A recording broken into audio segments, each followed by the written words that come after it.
జనవరి మాసం 2025 సంవత్సరంలో కుంభరాశి వారికి మాస ఫలితం ఎలా ఉంటుందో గమనిస్తున్నారు. జాగ్రత్తగా వినండి. గ్రహ గమనాలు 2వ తేదీ ఫిబ్రవరి 2025 నాటికి ఎలా ఉన్నాయనంటే, మకర రాశిలోకి వచ్చేటప్పటికి రవి బుధుడు ఇద్దరు ఉండటం, కుంభరాశిలో శనైశ్వరుడు ఉండటం, రాహువు శుక్రుడు వీళ్ళిద్దరూ కూడా ద్వితీయంలో అంటే ఈ యొక్క మీన రాశిలో ఉండటం, గురువేమో వృషభ రాశిలో ఉండటం, కుజుడేమో మిథున రాశిలో ఉండటం, కేతువు కన్యా రాశిలో ఉండటం అనేటువంటి జరుగుతుంది.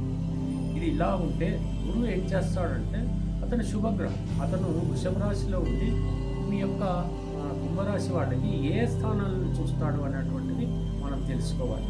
ఈ స్థానాలన్నీ కూడా శుభకరంగా ఉంటాయని మాత్రం మీరు అర్థం చేసుకోవాల్సింది. అవి ఏ స్థానాలు అంటేనండి, ఈ 8వ స్థానం, 10వ స్థానం, ఆ తర్వాత 12వ స్థానం. 10వ స్థానం, 8వ స్థానం, 12వ స్థానం అంటే ఏంటి?